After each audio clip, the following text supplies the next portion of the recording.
The first question says that, this one says, thank you, doctor. You talked about mind willpower practitioner.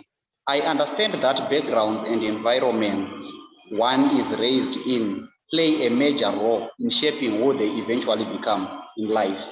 I come from an area where drug and substance abuse is rampant and common, and I have seen this affecting young people from my neighborhood. How can one successfully resist such kind of habits and still be a part of the community? If I am already hooked on some of these, do you have a step-by-step process I should go through to overcome these behaviors? I think very quickly, depending on the level at which one has developed addiction, right? And of course, as you know, depending on the level of addiction, you cannot really get out of these traps by yourself. You know, you need help. You need someone to hold your hand and to walk with you. So whether you find someone in your area who is prepared to start holding sessions with you, you know, counseling sessions, mentorship sessions with you, whether you find a psychiatrist. I know a lot of people don't like the idea of going to visit a psychiatrist because we've stigmatized mental health challenges. But you see, once you get addicted to, and now we're talking about Guka, right? Dombo or crystal meth. Once you get addicted to Guka, you know, to Mutoriro, as you know, some of the symptoms, you know, you hallucinate. Your chemical composition, the chemical composition in your brain and in, you know, gets altered. You know, it gets altered. So your moods get altered. You know, it's like your body chemistry gets altered. So a lot of people have first gone to the psychiatric hospital as a first port of call and admitted, I am ill. I have a mental health condition now, you know, that has resulted from this alteration of my mind chemistry, you know, because it's really your mind and body chemistry that has now become altered by these chemicals that you have been, you know, consuming. So the first stage, in my view, is admitting the problem. And the first port of call for me in order to find help is find someone in the neighborhood. There are certain community-based leaders who are available to provide coaching, mentorship. And there are certain, if you are of a Christian orientation, there are certain pastors or priests in churches who are prepared to give, you know, mentorship, coaching. If you're of a Muslim orientation, there are certain imams in those communities who are prepared to give coaching, you know, and guidance. And the other day, I was talking to the president of Zenata, Mr. Candiero, and you have some people who are associated with Zenata who are, if you are an African traditional religionist, so get someone within your community who's prepared to give you the support, and they should refer you to a psychiatric institution, because in a psychiatric institution, you will get counseling, the kind of psychiatric counseling, plus medication, you see, that will help you to begin to reverse those effects, plus an environment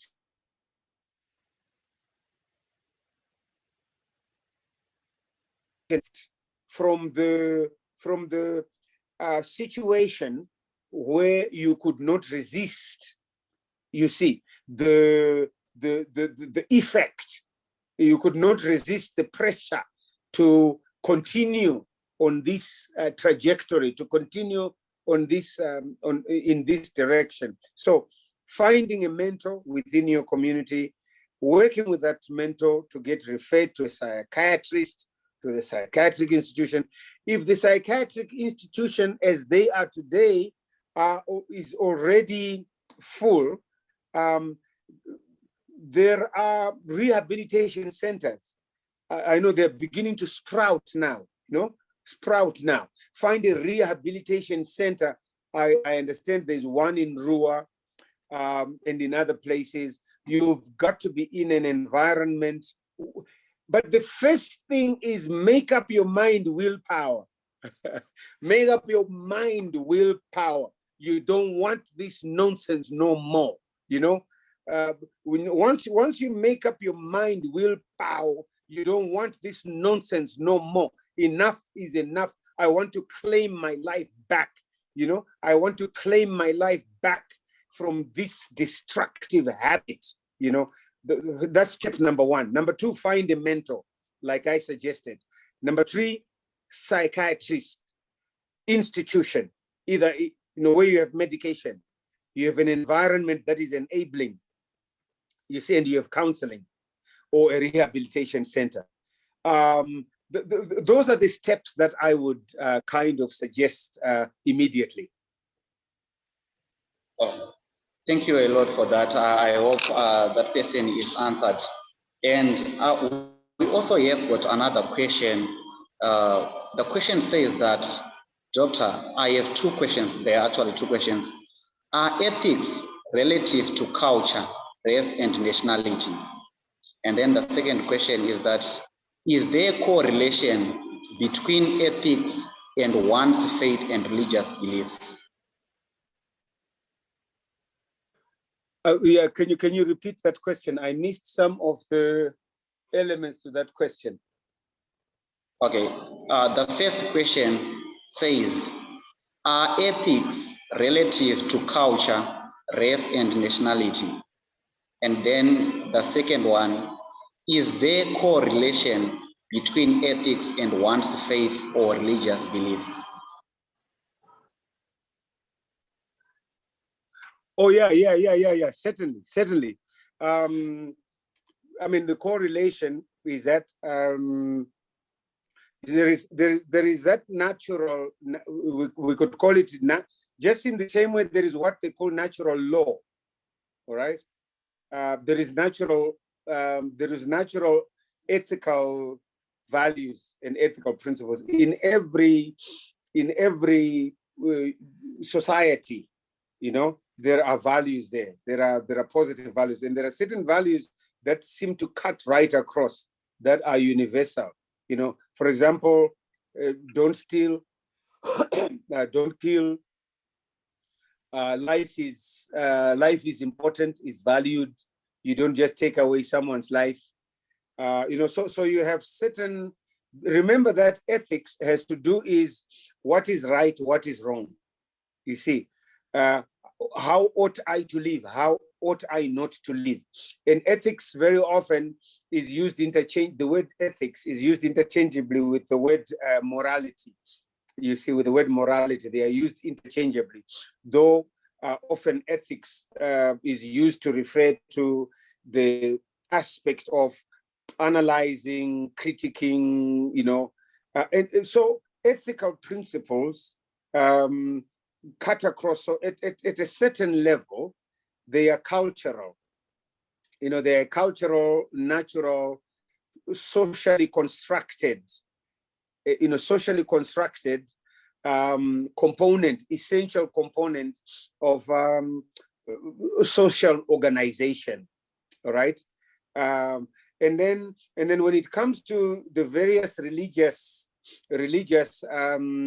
traditions that people subscribe, remember that religion and ethics, religion and ethics are intertwined, because ethics in the Shona traditional context, in the Shona cultural context, for example, ethics are undergirded, underpinned by religious sanctions in order for the ethical principles to stick. You see, why should I not hit my mother? Because unotanda botso. I don't know how to translate that into English, or into Ndebele. Why should I not hit my mother? Unotanda botso or uneita ngozi. You see, a vengeful spirit will come after you, because there are certain vengeful spirits that exist and just waiting for you to hit your mother. And as soon as you've hit your mother, they will get assigned, or they will discuss among themselves and say, hey, which one of us is going to really take care of this young person who's hit their mother? So the religious beliefs they undergird, they underpin and reinforce, the enforcement of those ethical principles. Now, whether the religions were socially constructed to enforce ethical principles, or whether ethical principles derived from religious beliefs, is a debate that does not end, all right? But all we know is there is that correlation between religious beliefs and ethics within every religious tradition and within every social group. So there is that correlation. Okay. Thank you for that. And we have got another question that is coming here that says, thank you, doctor, for the awesome teaching. As an innovative leader, sometimes we find ourselves being held back by retrogressive policies and bad public leadership in our communities to continue to innovate solutions that works for us as young people and our community. What would be your advice on how young people can overcome these challenges? Of course, I missed a little bit of that part. I got the part that's talking about we're innovative leaders within our communities, and then there are hindrances, there are challenges that and then I missed a little bit there. Would you like to just repeat? Yeah. Okay. So it says, let me just take it from the top.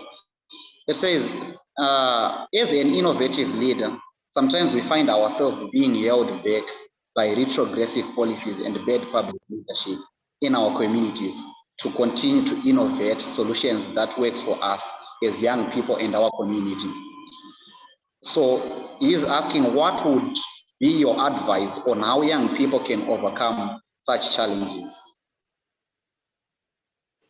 It is very difficult, because like you've mentioned that these are community-based leaders or public leaders. Now, what that calls for then is it calls for public relations. It calls for establishing relationships, identifying which people within that community are power centers, which people are influence centers. Because remember, people who are power centers within their own communities often exercise those functions or occupy those positions and exercise those functions for the sake of positions and for the sake of personal interests that accrue to themselves. Very few public officials are transformational servant leaders. Most officials, most politicians all over the world, it's not just in Zimbabwe. Politics is a big industry, it's big business. If you want to make money and if you want to generate wealth and assets for yourself, get into politics. So it's all over the world. It's the same all over the world. So they do it largely for self-benefit. It's a career. So if you've identified those public officials who are power centers, influence centers in those areas, approach them, approach them and disarm them, approach them, respect them. You see, respect them, give them the respect, honor them, give them the attention that they are looking for, and demonstrate to them that you are you are not out to compete with them. You are not out to undermine them. You are not out to expose them in any way, and you are not out to engage them with what I call hard advocacy. You know, I work with what I call soft advocacy. You know, soft advocacy, where I will go and talk to them if there are things that need to be addressed, if there are shortcomings. I talk to them in private. You know, because when you do hard advocacy and you embarrass them, very often they then just want to prove to you that you're a nobody in this area. So it calls for public relations and strategic relationships, forge strategic partnerships, you know.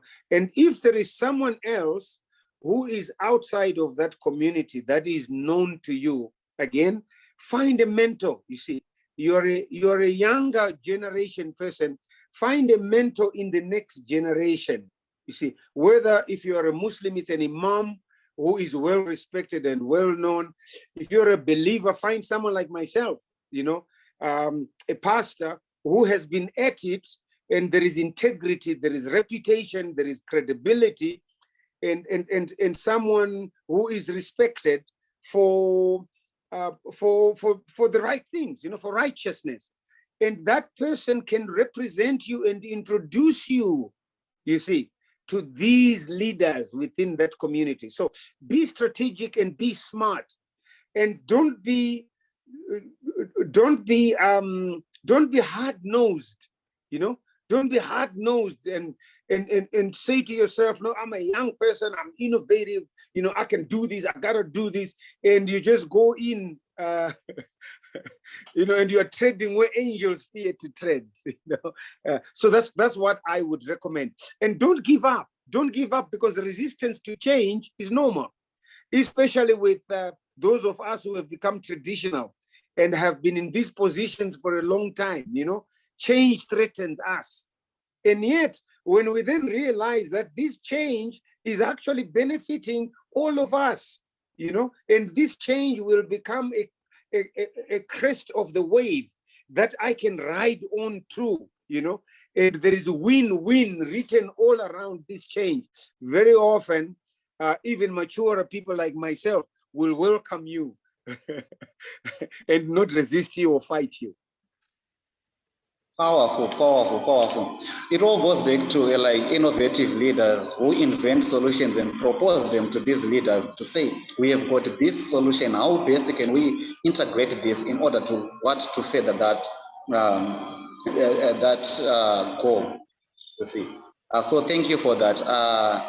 We also have got another question. That is, I think this is the last question. It says, good afternoon, Doc. How best can you promote and protect the best interests of those who are not open for discussions or who do not socialize? So maybe he's talking about introverts. So how can you promote their interests? They're introverts. Yes. And how can you promote their interests where? Promote their interests where and to whom? I think he's talking about in society in general, to say there are people who are not open, like who do not discuss their what they think is best for them, or who do not show what's best for them. So how best can we integrate them and promote their interests also, and not leave them behind? I can only talk about what I have tried to do, right? Because you cannot generalize, huh? You cannot generalize, because this is, I mean, every particular sector has particular concerns, and every particular sector is located within particular contexts, you know, particular situations. So we cannot generalize. So I can only talk about what, you know, what I have experienced, and I will talk about inmates, right? People that are a group of people called inmates that are in prisons. And once someone gets inside, it's like their rights are curtailed. You see, now many of them, I'll talk about a case where one of them got, and that was a rare case. That does not happen all the time. One of them got beaten up by prison wardens, beaten up very badly, and had a broken arm. All right. Now, because they know that the organization that I work with, called Prison Ministries International, Africa Chaplains Association. It is a local, it is a homegrown Zimbabwean private volunteer organization. And I work with volunteers, about 1,000 chaplains, pastors throughout the country. So they wrote to us. So in order to represent their concerns as inmates, they wrote to us as inmates. We took the letter and we engaged what we call soft advocacy.